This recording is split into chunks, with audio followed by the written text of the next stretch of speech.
Olá pessoal, boa tarde, prazer tê-los aqui conosco hoje. Nós estamos iniciando uma sequência de lives para fazer um esquenta para o nosso curso de anatomia, que será dia 1º de agosto. Nós bolamos um curso focado totalmente no estudo da anatomia facial, com aplicabilidade ao uso de injetáveis, com especial atenção ao uso de preenchedores. Vai ser uma experiência muito bacana, estamos todos super animados com o fato e será um prazer enorme tê-los conosco hoje aqui para a gente engrandecer esse nosso papo. Nós estamos com um pequeno probleminha, a doutora Casabona está com a agenda super atarantada lá e talvez ela entre atrasada, estamos no aguardo dela, mas de toda maneira nós vamos começando aqui já, para que a gente consiga já colocar o assunto em pauta. A doutora Maria Roberta inicialmente vai entrar comigo para a gente bater um papinho aqui, mas a gente quer muito a participação de vocês conosco, porque a ideia é que a gente possa não só discutir anatomia em alto nível, como também trabalhar as dúvidas de vocês aqui junto a esse assunto de tamanha importância. A anatomia, eu não tenho dúvida qualquer que ela é um dos nossos princípios básicos e de fundamental importância na programação dos nossos tratamentos, né? Costumo até brincar que, como base da ciência, nenhum médico injetor está autorizado a fazer injeção sem ter o pleno domínio da anatomia aplicada. E é interessante isso, né, que durante anos eu mesmo tive a soberba de acreditar que a anatomia tinha ficado lá para trás na minha vida, que eu aprendi essa anatomia lá no 1º e 2º ano da faculdade, e que para o momento atual não necessariamente eu precisaria tanto da anatomia, a não ser a anatomia cirúrgica que está envolvida na minha prática diária. Só que o que a gente tem observado é que são muitas as descrições anatômicas novas, né? Relacionada à face, a gente começa lá em 1801, quando Bichat descreveu pela primeira vez a bola de Bichat, né? Que é aquele compartimento de gordura profundo que faz parte do buccal fat pad. E daí tantas outras publicações foram acontecendo. Nós temos publicações recentes de 2012, 2013, de anos mais próximos até, com inovações em relação a acidentes anatômicos aí relatados, né? E que pra gente é de extrema importância hoje. Então a anatomia ela voltou com um foco muito grande. Nós todos precisamos estar completamente alinhados aos conceitos anatômicos e preparados para explorá-lo de toda maneira a nosso favor. Não existe procedimento sem respaldo anatômico. Quando eu introduzir uma agulha, uma cânula, eu tenho que ter a plena certeza aonde essa agulha, essa cânula está e aonde essa agulha, essa cânula está se apoiando para extrair o melhor resultado daquela unidade anatômica. Então, se eu estou no compartimento profundo de gordura, se eu estou no compartimento superficial, se eu me apoio numa estrutura óssea, que ponto dessa estrutura óssea eu preciso valorizar, se existem forames ou vasos ou outros pontos de grande importância em relação à relevância, não só a complicações menores como maiores, eu preciso estar completamente alinhado a esse conceito que é a anatomia aplicada. Então fica realmente o nosso incentivo para que vocês cada vez mais estudem a anatomia e que a gente possa juntos realmente proporcionar resultados excepcionais para os nossos pacientes com toda a segurança, extraindo sem sombra de dúvida do conhecimento aplicado e do conhecimento básico que ele tem de melhor para oferecer. Isso é bom, já dado uma pausa aqui no vídeo. Então, continuando, a anatomia, ela hoje na minha prática diária, ela é a base do nosso sistema. Vamos dividir a nossa discussão aqui em alguns segmentos, tá? Vamos começar primeiro falando sobre o plano cutâneo. É importante, vamos entender como anatomia da pele, não é o nome correto, porque a gente fala do estudo da histologia como o estudo da pele, né? Mas é importante que a gente entenda a anatomia da pele, porque essa anatomia ela está envolvida a outros planos e com isso a gente tem com certeza... Deixa eu acessar aqui a Roberta aqui. A gente tem com certeza a unidade anatômica ali atrelada, né? E essa unidade anatômica tem a pele, subcutâneo, o músculo, o osso. Então a pele faz parte dessa anatomia. E dependendo da região onde ela se posiciona, nós temos que tratá-la de maneira diferente. Então, a abordagem da pele ou da anatomia cutânea da face é diferente do pescoço, que é diferente do colo, que é diferente do abdômen. Então eu preciso ter um pleno domínio da organização histológica da pele, por isso eu brinco da anatomia com a anatomia cutânea, que seria importante dentro desse contexto, né? Deixa eu adicionar aqui, opa. Deixa eu tentar colocar a Roberta aqui. Bom, então, falando mais uma vez, né? Então a gente precisa avaliar muito a unidade anatômica, porque a integração entre os planos é muito grande, né? De toda maneira, a gente tem ainda os planos subjacentes. E daí a gente entra no tecido celular subcutâneo. E no tecido celular subcutâneo, nós temos todo um padrão organizacional em íntima relação com a pele. Nós temos, por exemplo, o SMAS. O SMAS é uma estrutura para face de grande importância, uma vez que ele tem organizações distintas. Num trabalho recente, publicado nos anos de 2018, de 17 e 18, nós temos a classificação do SMAS em 4 diferentes tipos. O SMAS tipo 1, que é o SMAS característico do terço médio da face, na região pré-massetérica, que é esta área em destaque. Nós temos o SMAS tipo 2, que é o SMAS que se posiciona na região do lábio, onde o padrão de organização é completamente distinto. Nós temos o SMAS tipo 3, que é o SMAS que está presente na região periorbitária. E nós temos o SMAS tipo 4, que é o SMAS da região parotídea ou pré-auricular. Cada SMAS tem uma determinada organização do ponto de vista estrutural, do ponto de vista histológico. Opa, deixa eu tentar aqui. Do ponto de vista histológico. Entrando. Então, a gente precisa entender... A Roberta entrou. Roberta, tudo bem? Tudo bom. Ai, eu vou ter um filtro. Ninguém merece. Roberta. Tem filtro. Não é... Ai, todo mundo esperando a Casabona e entra eu, né, Bojo? Não, surpresa boa, surpresa boa. Eu estava contando para eles aqui que a Gabi, eu acho que teve uma eventualidade qualquer e está com dificuldade de entrar. Ela talvez entre ainda no transcorrer do nosso papo aqui. Mas vamos fazendo esquenta com o pessoal para que a gente possa já dar um clima legal pro curso que a gente vai fazer à frente, né? Então vamos lá, vamos... Somos todos médicos e entendemos que intercorrências acontecem, né? Então faz parte, mas vamos discutir que o importante é a gente estudar anatomia. Exato. O que eu estava falando aqui com eles, Roberta, eu estava falando um pouquinho da pele, né? Que a gente estuda a histologia cutânea e tal, mas que hoje eu até brinco que eu estudo a anatomia da pele, porque a pele de cada região da face, ela está atrelada a uma unidade anatômica. E ela tem comportamento diferente, né? Nós temos o comportamento da pele da pálpebra, que é diferente do comportamento da pele da bochecha, do pescoço e assim vai. E daí eu estava falando do SMAS e da intrínseca relação do SMAS com a pele. E que a gente tem 4 tipos de SMAS na dependência das variações anatômicas também. Então a gente começa a falar em monoblocos de ação e para cada monobloco eu vou ter uma determinada técnica de tratamento, porque o contexto anatômico daquela região é muito importante que a gente domine, né? Muito, muito. E quem diria que a gente estaria discutindo hoje que, né, que um diferente tipo de SMAS levaria a um diferente tipo de preenchimento e abordagem da região, né? Então, é muito... A gente tem, hoje em dia, com conhecimento anatômico, uma possibilidade muito avançada de tratamento. Então, isso enriquece demais. A gente tem que individualizar cada vez mais o tratamento do preenchimento da face. Não só preenchimento, qualquer abordagem, né, de procedimento da face requer um conhecimento muito aprofundado da anatomia. E eu vejo muito pouca gente discutindo sobre o SMAS. Nós, né, Bosch, somos cirurgiões plásticos, abordamos a face por dentro, a gente vê o SMAS, está toda hora mexendo nele, então talvez a gente tenha uma visão até mais por transparência, mas eu vejo às vezes as pessoas da dermatologia não têm tanto acesso a esse contato. Então, eu acho que o curso de anatomia, né, quando a gente vai dissecar ali o cadáver e mostrar o SMAS do cadáver, vai ser muito interessante para a gente discutir esses pontos, para clarear essa ideia, né? Hoje até um dos motivos desse papo com a Casabona, né? Por que a Casabona, na verdade, a gente tinha chamado? Primeiro porque ela é uma amiga de longa data e uma pessoa sensacional e que eu gosto e admiro muito, né?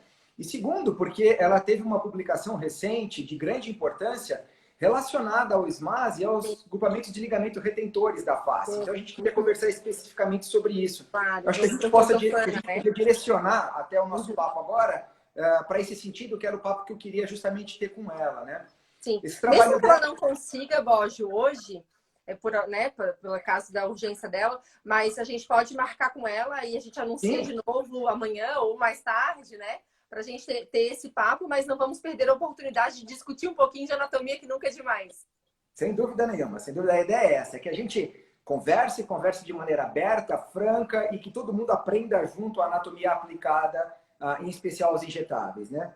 Mas vamos lá, uma coisa que eu queria lembrar para o pessoal assim, do curso, que eu tenho recebido bastante pergunta, é que as pessoas acham que às vezes vai ser uma aula de anatomia com slides. Não, não.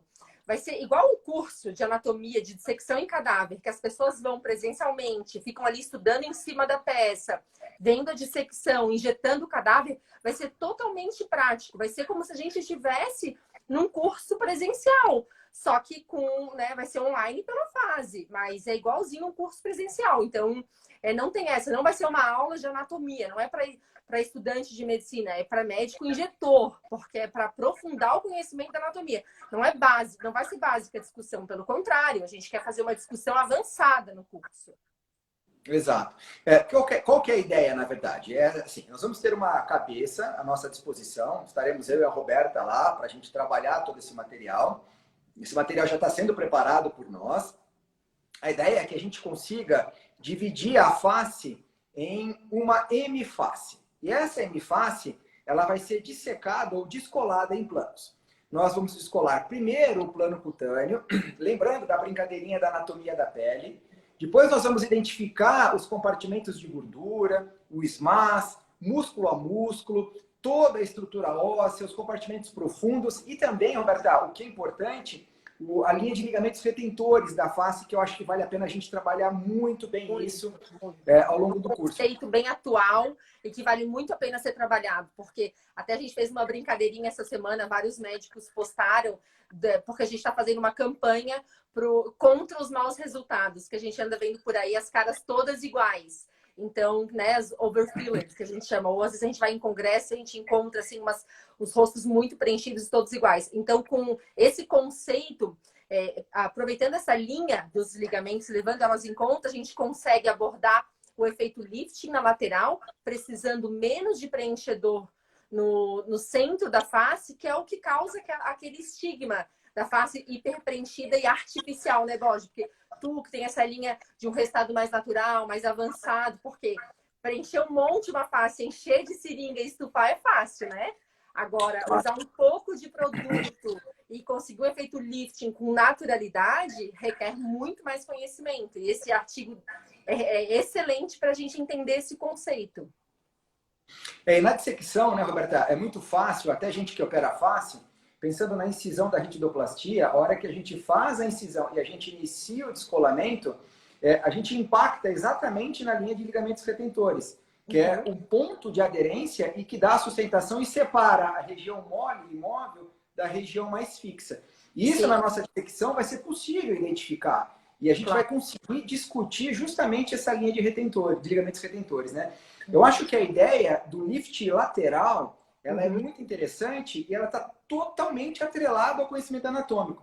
Por que o lift funciona muito bem na lateral? Primeiro porque eu tenho essa linha divisória e segundo, eu tenho dessa linha para trás um SMAS completamente diferente no padrão de organização em comparação ao SMAS da porção central. Enquanto aqui na porção central, as fibras são perpendiculares à pele, ligando o SMAS, ligando a musculatura, consequentemente, né, passando pelo SMAS e chegando na pele, nós temos septos perpendiculares. Nessa região pré-auricular, os septos são paralelos à pele. Então, toda distensão gera tração. Então, eu aproveito esse limite e gero a distensão do SMAS e a gente consegue um efeito de lift sensacional. Isso estava sendo pouco abordado e agora é um motivo de otimização de resultado. O que já era bom sendo tratado como a gente convencionalmente tratava, tem ficado melhor com esse domínio da anatomia aplicada da porção lateral da face. A gente precisa explorar mais isso. Não, e o preenchimento da têmpora mudou muito, né, Borges? Antes a gente só fazia o pontinho supraperiosteal, aí ou a região subcutânea da região, que algumas pessoas discutiam entre interfacial, né, se era mais profundo, mais superficial, mas acho que já é um pouco mais de consenso que seja mais superficial e com pouco produto nessa região. E hoje em dia a gente aborda dentro do cabelo, né? Então, tem a técnica do Daniel Coimbra, da Casabona, que tá esse artigo novo aí que foi lançado, que tem o Cotofana junto, que foi publicado, né? Que mostra essas diferenças técnicas. Então, a gente tem muitas maneiras de abordar a região temporal hoje em dia. E vamos discutir tudo isso no nosso curso, né, Borges? Uma coisa que a gente vai fazer, e que é muito bacana, é abrir plano a plano a têmpora. Então, a gente vai abrir pele, gordura, face temporal superficial, face temporal profunda, as duas camadas da face temporal profunda, músculo temporal e osso. E a gente vai discutir, Roberta, segurança. Então, nós vamos mostrar, além de cada um dos planos, nós vamos mostrar onde os principais vasos se posicionam, como esses vasos estão relacionados às técnicas presentes hoje, descritas hoje, que pode ser subcutâneo, interfacial, justaperiosteal, subcutâneo no compartimento superior. Então, a gente tem uma avalanche de técnicas novas para a têmpora. Nós vamos discutir todas essas técnicas alocadas à têmpora de uma maneira extremamente detalhada, porque nós vamos abrir em folha de livro a têmpora toda, o que vai ser muito legal, né? É muito rico. A minha opinião, Borges, assim, em relação ao estudo da anatomia, e olha que a gente já fez milhares de cursos de cadáver, eu trabalho há 1000 anos só com cirurgia de face e né, assim, tenho um conhecimento profundo da anatomia. E tu estuda quantos anos que tu estuda anatomia, que tu já tem atlas de anatomia no teu nome? E a gente está sempre estudando, porque é responsabilidade do médico ter esse domínio da anatomia, estar atualizado e conhecer profundamente, porque é inadmissível que a gente não tenha esse domínio na hora de tratar uma complicação que a gente sabe que acontece. Ainda mais nos dias de hoje, com esse excesso de procedimento, de preenchimento da face. Então, é responsabilidade nossa. Tem muita gente que entrou agora, então só para explicar, eu não sou a Casabona, eu sou a Maria Roberta. Claro que todo mundo sabe, né? Ela teve um imprevisto, gente. Então, né, para a gente não deixar as pessoas sem uma resposta, não é a mesma coisa, mas eu tô aqui de todo o coração, dividindo meu conhecimento de preenchimento da têmpora com vocês e com o Dr. Borges, que sabe muito dessa região também. E a gente vai, ou hoje ainda, se ela conseguir entrar, ou em outro horário a gente vai divulgar aí a live com a Casabona, tá? Então vamos continuar, Borges. Então, vamos lá. Então, você estava falando agora, eu estava lembrando mais uma vez do SMAS, né? Que eu comecei o papo aqui contando dele. É uma coisa impressionante, mas a primeira descrição da organização do SMAS Comunidade Anatômica, é de 1976. Olha que interessante. E em 2018, o SMAS foi classificado, por sua vez, em 4 tipos de organização estrutural. 2018. 2018.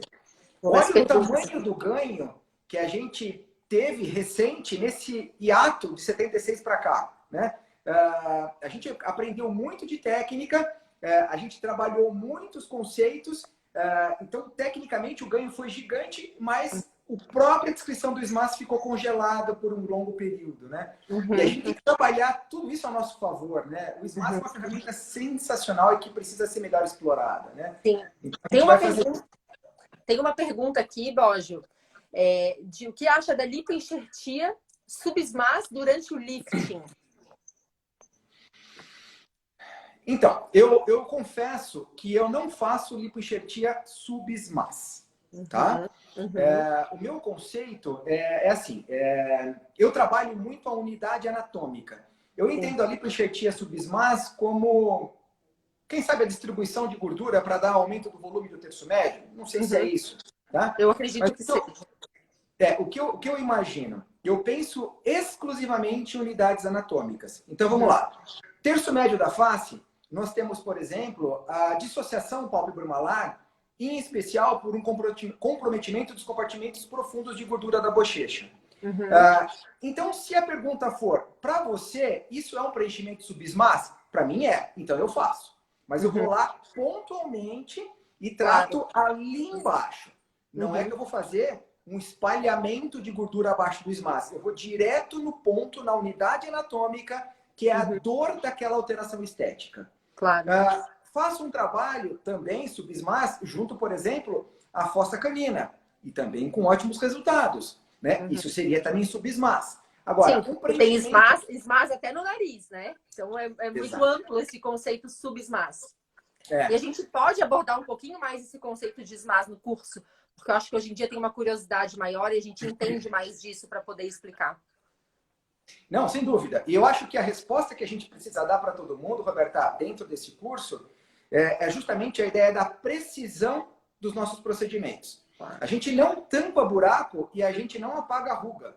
Nós tratamos unidades anatômicas. Então, é de fundamental importância o domínio de todos nós, super especialistas, cirurgiões plásticos e dermatologistas, dessa anatomia aplicada, para que a gente possa ser o mais preciso possível e que, em sendo possível, que a gente possa produzir resultados com a excelência que se espera dos grandes especialistas que nós somos. Ainda mais nessa era que a gente vive, Borges, que eu, assim, a minha visão é que a gente nunca vai bater de frente com outros profissionais não, né, não médicos, né, que estão aí injetando faces. A gente precisa mostrar o nosso conhecimento como médico e mostrar o potencial que a gente tem com tudo que a gente já estudou de oferecer algo diferenciado, realmente um outro nível.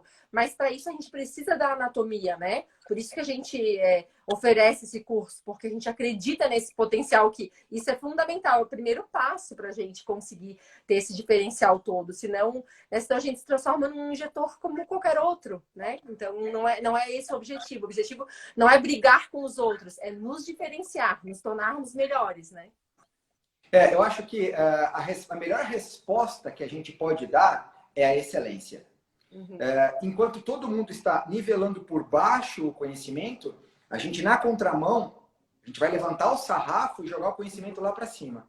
Claro. Então, nós precisamos, como classe médica, como super especialistas, cirurgiões plásticos e dermatologistas, estar mais unidos do que nunca e buscar conhecimento juntos. A transmissão franca, ética, transparente do conhecimento é de fundamental importância para o nosso sucesso dentro das nossas especialidades.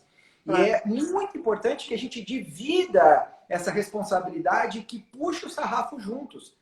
Isso vai fazer a grande diferença. Essa é a resposta com requinte que a gente tem que dar, essa banalização que a gente tem encontrado. E a anatomia, sem sombra de dúvida, é um dos primeiros pontapés para que isso aconteça.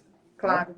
Ô, Borges, então vamos fazer uma brincadeirinha aí. Então vamos lá, doutor, olha só, eu tô com afundamento na minha região, com olhar de cansada. O que tu me sugeres? Olha que interessante. Alguns anos atrás, e vou vestir essa carapuça, um discurso como o seu, eu ia falar assim, vamos fazer uma toxina e eu vou preencher a sua olheira. Porque com a toxina eu puxo a sobrancelha para cima e faço um preenchimentozinho da olheira. Né? Você ia sair daqui? Melhorou. Okay. Fui médico? Não fui. Eu fui um injetor. Eu simplesmente dei uma resposta para sua queixa, você saiu meio feliz, eu fiquei meio contente com o tratamento e as coisas assim se resolveram. Eu sou uma boa candidata para essa pergunta, Borges. Estou aqui mostrando. Ó. Então vai anotando aí, tá? Olha, vamos lá. Obrigado. Então, o que a gente precisa hoje fazer, né?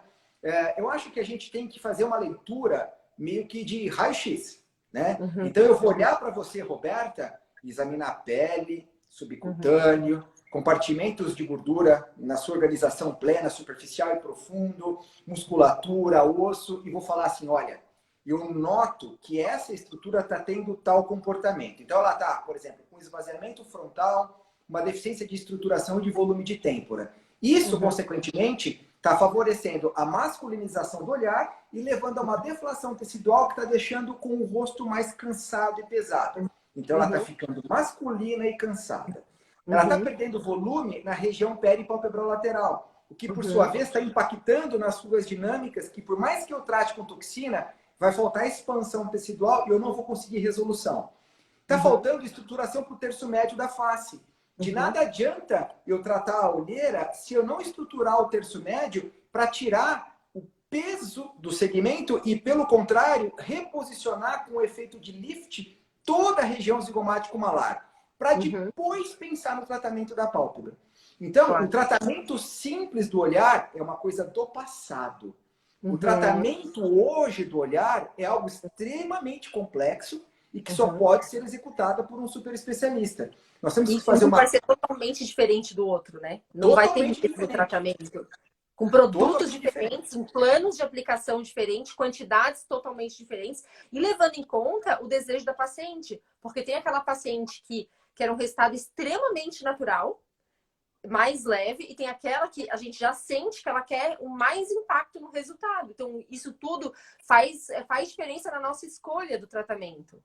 E sendo sempre muito claro, né, Borges, com o paciente, explicando tudo, para ele participar ativamente do processo de escolha, né? Não, sem dúvida. E daí é muito importante que a gente individualize o paciente, que a gente entenda as diferenças sexuais, né, entre homem e mulher, porque cada um exige uma determinada técnica de aplicação. É muito importante. E o outro ponto é saber avaliar o processo do envelhecimento, porque a gente envelhece e anatomicamente existem mudanças importantes oriundas desse envelhecimento. Então, a face feminina tende a masculinizar, a face masculina tende a ficar com um aspecto mais neandertal, mais pesado, mais robusto.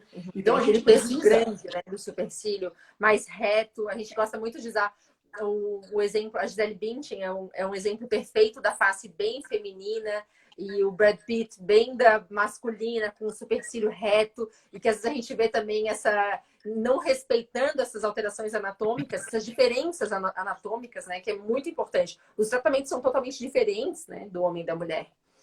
Então, é um assunto que a gente precisa ter conhecimento também para saber tratar. Eu acho que o estudo da anatomia é importante tanto por um conhecimento para oferecer um melhor resultado, quanto para a questão de segurança, né, Borges? Porque hoje em dia, infelizmente, a gente vê tanta barbaridade por aí, acaba chegando para a gente tratar as complicações, né? Então, é bem importante que a gente tenha isso bem, bem claro, né? Hoje ainda, a gente estava numa discussão e teve uma colega que teve uma oclusão de lábio, tá? E prontamente é bom a gente ter grupos de apoio, né? Na hora, dava para ver que ela não tinha certeza, a gente oclusão, faz isso, faz aquilo, porque às vezes o médico fica também ansioso e não consegue nem raciocinar direito a primeira vez que está passando por um evento adverso. Então, por isso que a gente tem que ter na ponta da língua o que fazer na hora de um problema. Porque uma oclusão de lábio que tu identifica na hora, o paciente ainda está ali na tua sala e tu começa a tratar ativamente, não vai ser um evento desastroso. Só que se a gente não perceber e deixar essa paciente ir para casa, pode ser um evento muito desastroso. Então, por isso que é tão importante. A gente pensa, depois que passou, passou, não tem problema. Mas se não tivesse tido aquela conduta na hora, olha a diferença que teria de impacto na vida do paciente. Porque não é pela gente, né, Borges? O objetivo disso tudo é o paciente. Não é para isso que a gente é médico, né? É para tratar o paciente. Então, tá aí a nossa responsabilidade como médico. Então, é a nossa vontade aí de passar esse conhecimento de anatomia para vocês que nos motiva a estar aí ensinando. Sem dúvida. E daí você tocou em dois pontos importantes, né? Um deles foi a complicação e a resolução da complicação, né? Então, a primeira coisa é o pleno domínio, mais uma vez, da anatomia e da técnica, e da individualização do paciente para a gente diminuir o percentual de efeitos adversos. E o outro ponto é saber tratar os efeitos adversos. E um ponto importante nesse meio é dominar demais a anatomia vascular. Então, as peças que nós estamos preparando, elas estão sendo dissecadas com muito carinho, porque nós queremos trabalhar demais o conhecimento do sistema vascular com vocês. Nós vamos lá da carótida, passeando por todo o feixe vascular, de carótida interna e carótida externa, para que a gente consiga detalhadamente discutir cada um dos segmentos vasculares de importância. E nós vamos ter, né, Roberta, no finalzinho do curso, na última parte do curso, que é a quarta parte, nós vamos ter um módulo focado na condução dessas complicações. Então, nós vamos usar o conhecimento anatômico, vascular, atrelado a potenciais complicações e como tratar essas complicações, inclusive com a simulação da injeção da hialuronidase, incluindo a injeção retrobulbar, que é uma técnica bastante difícil e que nós precisamos estar preparados. A gente não quer passar, não quer que ninguém passe, mas se acontecer, a solução precisa ser dada. E no curso a gente vai explorar isso, porque a gente vai ter a chance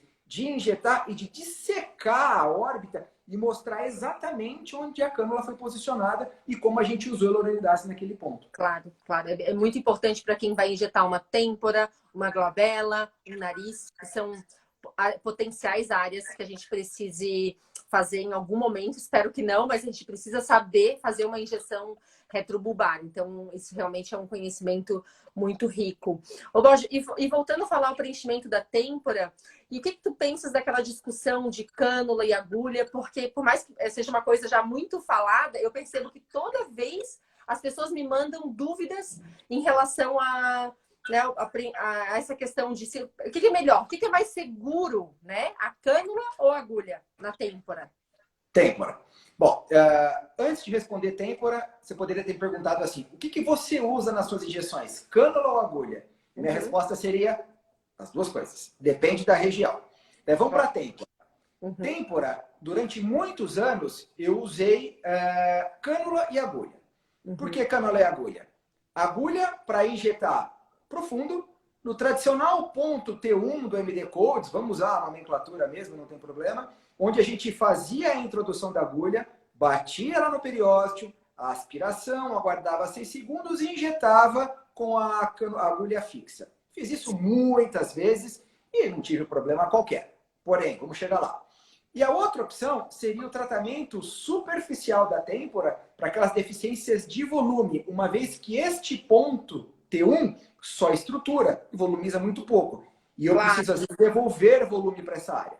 Bom, em dissecções, e nós tivemos a chance de participar de várias, não é invariável o fato de, ao abrirmos a têmpora, encontrarmos vasos perfurantes que partem da artéria temporal profunda e penetram no osso temporal, ganhando espaço intracraniano.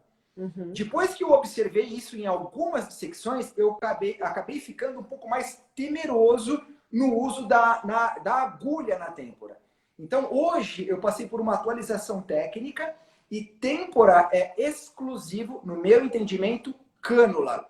E eu tenho trabalhado muito a meu favor a linha de ligamentos, a organização do SMAS e o tratamento do compartimento superior de gordura do compartimento superficial de gordura da têmpora. E essa distensão do SMAS atrelado aos ligamentos retentores dá um efeito de lift muito bacana que tem impacto no supercílio, no canto do olho, no sulco nasolabial e, pasmem, no jaw. E funciona muito bem. Borges, explica com um pouquinho mais de detalhe como é que tu faz esse preenchimento da têmpora, mas posteriormente para efeito lifting, para a gente já começar a entender e depois no curso a gente vai mostrar isso no cadáver, né? Mas já para a gente começar a entender um pouquinho isso. Então vamos lá, vamos primeiro definir a têmpora. Eu tenho o arco zigomático, rebordo orbitário lateral, crista frontotemporal e ela se estende até lá a região occipital. E essa região eu tenho a fossa temporal. Nós temos os planos anatômicos todos, a saber, são 10 planos compondo a têmpora. A gente resume isso, né, em 5, 6 planos, mas são 10 planos, considerando tecido conjuntivo, areolar frouxo, alguns compartimentos de gordura profundo. Mas vamos lá. Então, o tratamento da têmpora nessa técnica de expansão do SMAS e tratamento superficial se dá mais ou menos da seguinte maneira. Identifico o tragus, ando cerca de 1 centímetro à frente do tragus, bem na margem inferior do rebordo orbitário, do rebordo zigomático, desculpa, do arco zigomático. Daí, com a agulha 30x7, a gente faz uma pequena portinha de entrada. Essa porta de entrada é cutânea. Por que cutânea? Porque eu vou transfixar a cânula, alongar a cânula e posicionar a cânula de 22G, cânula essa que tem 5 centímetros, a partir aqui do tragus, no compartimento superior de gordura da têmpora. Porque aqui eu tenho um septo, que é o septo temporal superior, que divide em compartimento inferior e superior. Então eu subo essa cânula e tem que estar atrás da linha do cabelo e a gente faz em bolos, 1 ml de produto. estático, é bolos, e a gente usa um produto de... Acho que a Luane está aqui perguntando. Ô, Luane, o G-Prime, né? G-Prime. Alto G-Prime. Alto G-Prime. A gente faz Tá. essa distensão. É impressionante a capacidade de lift que essa técnica proporciona. Eu tenho me assustado a cada paciente. Tá. Limitações da técnica. Calvos, porque o bolo ficaria aparente. Fica evidente, né? Eu, como uso cabelo curto, também seria um fator limitante, mas a maioria das mulheres, em especial com cabelo mais longo, esse nódulo ele fica, esse bólus fica por 1, 2 meses, até às vezes mais, mas ele é invisível pelo cabelo. Mas o efeito lift é sensacional. E essa é a técnica que a Casabona usa, né? É a técnica da Casabona, por isso que era a discussão com ela aqui. E em contrapartida técnica dela, tem a técnica do Daniel Coimbra, que também é o mesmo conceito de fazer o lifting temporal dentro do cabelo, né? Tô perguntando no compartimento superficial. É no compartimento de gordura, né? É no compartimento de gordura. O plano. E tanto da Casabona, que o Borges usa, explicou muito bem agora, ficou muito claro, Borges, porque eu não uso essa técnica e eu entendi tudinho, tá? E a técnica do Daniel Coimbra, que usa o mesmo conceito, inclusive, nesse último artigo publicado, compara essas técnicas, né? Só que a do Daniel Coimbra, ele entra mais aqui na frente, reto, porque ele defende que assim eu passaria, porque aqui vai passar temporal superficial, né? Então, e é no subcutâneo. Ela não é bem no subcutâneo, a gente também pode discutir isso, Borges, onde é que passa a temporal superficial, já anota aí. E ele vai entrar com uma cânula também, ele dá preferência, ele fala que quando o iniciante deve usar 22 e alguém já muito treinado usa 25. Também de 5 centímetros, e ele entra, só que ele não deposita mais um bolos único. Ele deposita alguns pequenos bolos. E vai em média de 1,5 ml de um produto de alto de prime também, para fazer esse mesmo efeito lifting. E ele costuma fazer um teste antes. Se apertar, a pessoa... Eu preciso fazer tudo, Borges. Meu Deus do céu, olha só. Se a gente conseguir levantar assim, é porque a pessoa vai ter esse bom efeito lifting. Então, são duas opções e nada impede, Borges, a gente fazer as duas, né? Quando a pessoa tem uma necessidade de lifting. A gente usa muito produto, qual que é a vantagem? Eu consigo um lifting sem deixar nada de aparência de preenchido no rosto, que é o que a gente tem tentado evitar hoje em dia, né? É antes da face temporal superficial, sim. É mais superficial do que a face temporal superficial. Tá? É justadérmico, é justadérmico. Justadérmico. Por isso que a gente faz a portinha de entrada, a gente passa a cânula tem que raspar na derme. É mais ou menos a técnica do bioestimulador, só que a gente raspa na derme e posiciona junto ao couro cabeludo na derme. E o bônus é feito aqui. É acima da face temporal superficial. E o que a gente está fazendo é a distensão do SMAS, que justamente, por ter essa organização em feixes paralelos à pele, dá a chance desse lift acontecer. Então, nós estamos trabalhando a organização do SMAS a nosso favor para a produção do lift. Ó, a Rita está perguntando se não fica um volume grande de 1 ml. Na técnica do Daniel Coimbra, antes ele fazia 1 ml, depois ele separou em outros bolos, só que é um local que é um pouquinho mais aparente, talvez por isso. Na técnica da Casabona, é mais dentro do cabelo, ainda mais na mulher. Então, e ela defende que esse bolos maior é o que dá mais efeito lifting, né? Então, pode ser, a gente vive mudando os nossos conceitos de preenchimento. Aí, por isso que a gente tem que se manter muito atualizado, né? Mas, em princípio, a defesa é essa. Eu acredito, eu vejo resultados lindíssimos mesmo. E não fica porque é muito no meio do cabelo. E mesmo que fique, a gente sabe que se precisar, se a gente der uma modelada, né? Os ácidos hialurônicos, hoje em dia, eles ficam moldáveis por 2 a 3 dias. Então, se precisar, tu vai moldar. Só que no que tu moldas, talvez tu perca um pouquinho do efeito lifting. Então...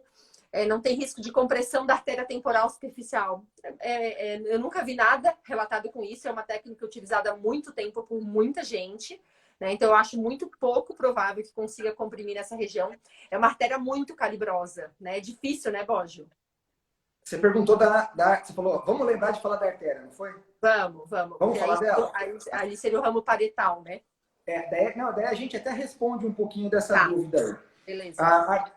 Olha, eu já li uma série de artigos falando que a artéria temporal superficial estava na frente do SMAS. Outro falando que estava atrás do SMAS. E eu confesso que durante um período eu fiquei perdido, né? Claro, claro. Mesmo nas dissecções eu tinha as minhas dúvidas, né? Às vezes não é tão claro, né? Oi? Às vezes não é tão claro assim. Exato. Num trabalho, me desculpem, mas me foge o nome do autor, mas é um trabalho de neurocirurgia, no tratamento da arterite temporal, com biópsias da artéria temporal e os cortes histológicos magníficos, muito bem feitos, muito bem corados. Esses cortes histológicos mostraram a presença da artéria temporal dentro da face temporal superficial. Uhum. A artéria, na verdade, ela está envolta por duas lâminas faciais que formam a face temporal superficial. O corte histológico é lindo, você vê a artéria direitinho, lâmina de face em cima, lâmina de face embaixo. E quando a gente faz essa técnica temporal superficial, a artéria temporal, ela sai aqui da região pré-auricular e ela vai se deslocando de maneira meio oblíqua em direção à fronte. E essa artéria, ela está na mesma linha do septo temporal superior. E quando a gente introduz a técnica, a gente passa, a gente até sente esse septo, passa e a gente ganha um espaço acima. Então, nós estamos no subcutâneo, justadérmico e acima da artéria temporal superficial. Então, o risco de compressão, de embolização, ele é muito pequeno. É óbvio que o bom senso manda dizer que nunca é uma palavra muito... Nulo. Não existe, né? Não existe risco nulo. Mas que é um ambiente de tratamento muito seguro, isso eu consigo falar com propriedade para vocês, baseado em conhecimento anatômico e nessas pesquisas, nesses estudos recém-publicados. Sim. A outra coisa que justifica aquele bolus maior é porque a partir do momento que tu vai e volta com a cânula, tu vai soltando mais aquela adesão inteira e isso faria menos efeito lifting. Tanto que mesmo na técnica do Daniel Coimbra, que ele deixa 2 a 3 bolos, ele também fala para não ficar indo e voltando, para tu não ir soltando, porque a gente precisa dessas adesões para ter esse efeito lifting. Então, né, caso seja possível, alguém estão pedindo o artigo da Casabona. A gente, como instituição, né, Borja, não pode disponibilizar um artigo porque ele é da revista, né? Mas a gente pode deixar depois, eu vou deixar no Stories o nome do artigo que vocês podem pesquisar. Hoje em dia é fácil conseguir comprar um artigo ou conseguir em algum local que vocês tenham acesso. A gente vai deixar o nome do artigo no Stories para vocês poderem pesquisar depois, tá? Vamos fazer o seguinte, Roberta, eu vou dar um print do artigo da Casabona, tá. E tem um outro artigo também muito interessante, que olha, até antes da Casabona, que é sobre o lift temporal, o lift subismas, que é assim, lift subismas minimamente invasivo por fillers. Claro. Me foge o nome do autor, mas é do grupo do Cotofana também. Ele descreveu antes da Casabona, um pouquinho antes, e a Casabona entrou fazendo estudo clínico justamente desse artigo.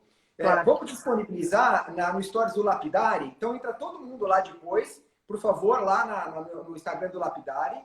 E lá no Story do Lapidari, nós vamos deixar os 2 prints para vocês baixarem os artigos. Para enriquecer essa discussão, claro. Os artigos eles não podem ser publicamente compartilhados porque existem os direitos autorais da revista e do autor, propriamente dito, de quem escreveu o trabalho. Mas a gente pode indicar a referência para vocês buscarem o artigo. Então, nós vamos fazer isso, com toda certeza. Inclusive, para o nosso curso de anatomia, porque todo o nosso estudo é embasado em ciência, tá? Não é nada da nossa cabeça, não. É todo embasado em ciência.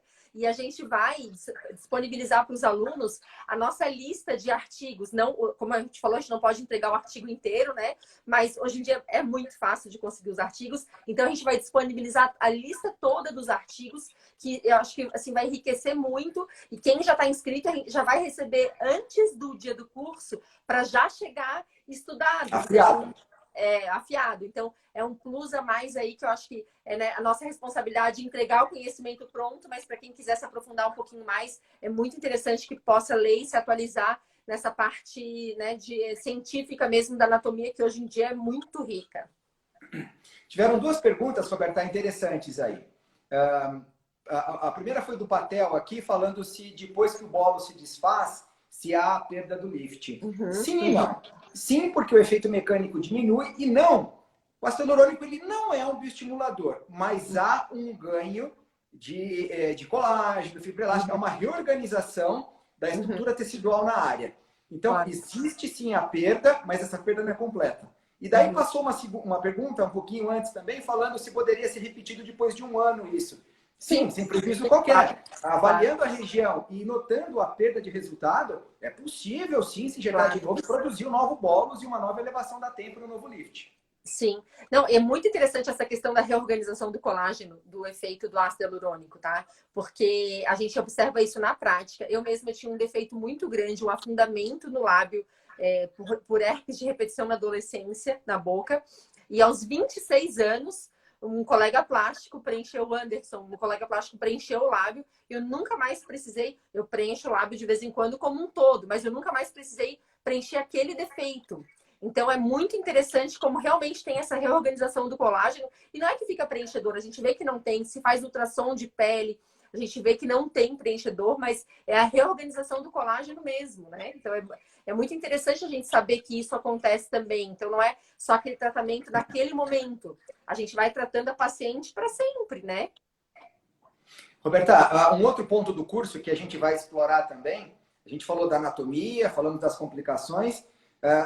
A hemifácie que a gente dissecar vai ser para discussão anatômica. Agora, a outra hemifácie, nós vamos injetar. Nós vamos injetar com corantes, né, com géis corados, e nós vamos fazer justamente todo esse trabalho. Nós vamos injetar a têmpora justa periosteal, nós vamos injetar a têmpora no compartimento superior de gordura da têmpora, injetar a têmpora no espaço interfacial, que não é uma técnica que eu faço, porque realmente eu acho muito difícil esse posicionamento da cânula. Eu acho que é menos segura, ao meu ver, né? Mas a gente pode discutir isso até para a gente fazer o teste mesmo ali na hora, como se a gente estivesse no intrafacial, como é que seria, né? E o legal disso é que a gente sempre tem grandes surpresas nessas dissecções, né, Borja? A gente vê variações anatômicas, a gente vê que às vezes está dentro do vaso, então vai ser muito rico para a gente botar em prática tudo que a gente estuda, né? Não, perfeito, perfeito. Eu acho que essa é a grande oportunidade, né? Eu não, mais uma vez vou voltar a dizer, na soberba do cirurgião plástico, e eu sou cirurgião plástico, eu imaginei que a anatomia na minha vida tinha ficado lá no primeiro ano da faculdade e que daqui para frente a única anatomia que eu ia explorar era a cirúrgica.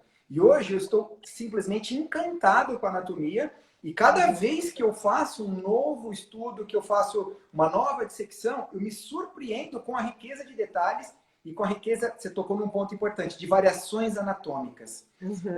Existe classicamente a distribuição de pontinhos na face em azul e vermelho, não existe? Para distribuição dos pontos? Hoje em dia já é tudo vermelho, né? Tudo vermelho. Toda vermelha.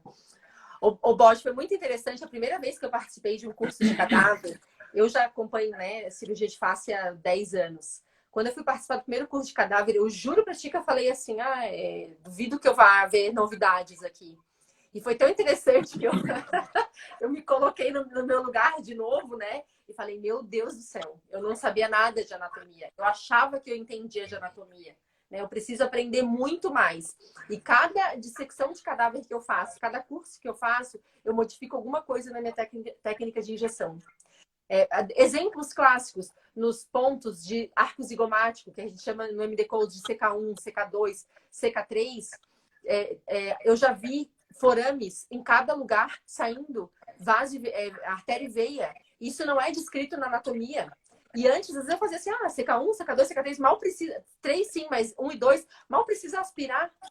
E não, é tão importante quanto, né? Então é muito interessante que a gente vai mudando o nosso conceito, a gente vai ficando até mais medroso, assim, mas eu acho que é um medo bom, né? Porque o excesso de segurança, que nem um motorista que sabe dirigir demais, é o que mais tem o risco de um acidente feio. Acho que a mesma coisa é num preenchimento da face. Então a gente não pode ter o excesso de segurança, a gente tem que ter a segurança necessária para saber indicar, prevenir e tratar. Mas não o excesso de segurança, porque a gente precisa respeitar todas as áreas da face, porque está tudo interligado com o sistema carotídeo interno. Então, é uma área que merece muito nosso respeito. Esses forames que você comentou aqui, pode variar de 1 a 5. Uhum. Geralmente, as artérias aqui posicionadas são derivadas da artéria transversa da face. Sim. E, inclusive, existem forames acessórios para infraorbitária, Uhum. podendo variar de 1 a 3. Uhum. Inclusive, existem casos de agenesia de artéria infraorbitária, Uhum. agenesia de forame infraorbitário, e não tem a artéria, não tem o forame. Então, as Uhum. variações anatômicas são muito grandes e a gente precisa introduzir os nossos dispositivos de injeção com todo o respeito do mundo, porque Uhum. não existe ação sem reação. A hora que você coloca alguma coisa, você vai ter uma resposta. Essa Uhum. resposta ela pode ser positiva ou ela pode ser negativa, e algumas vezes bem negativa. Então, Uhum. a técnica, o bom senso e conhecimento anatômico é fundamental. A Kelly fez uma pergunta em relação ao decúbito. Se existe algum consenso, tem médicos que preferem o decúbito horizontal. O que tu achas disso, Bógio? Kelly, tudo bem? Então, eu habitualmente faço para o meu conforto o preenchimento com a paciente mais ou menos 30 a 45 graus. Tem Uhum. aqueles que preferem fazer a 90 graus e tem sim aqueles que fazem decúbito dorsal DDH pleno, né? Uhum. Não vejo problema para o tratamento da têmpora, nenhum problema. Eu acho que o importante é a gente chegar num consenso entre o conforto do paciente e o nosso conforto como injetor. Se Uhum. ambos estiverem ok, beleza.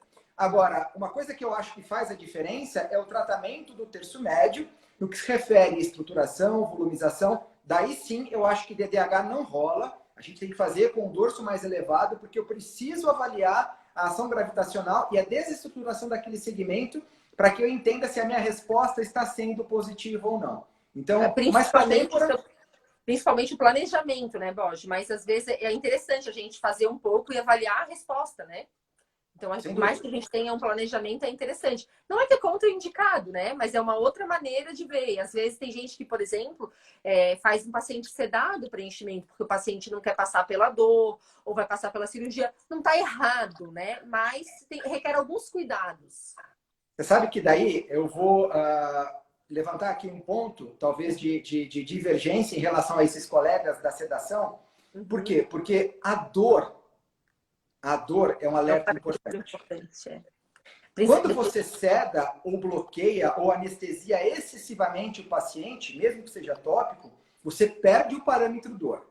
E se Uhum. você embolizar ou comprimir, você perde esse alerta. Então, Claro. por exemplo, eu faço muito nariz, né? Uhum. Tanto cirúrgico quanto o preenchimento avançado do nariz.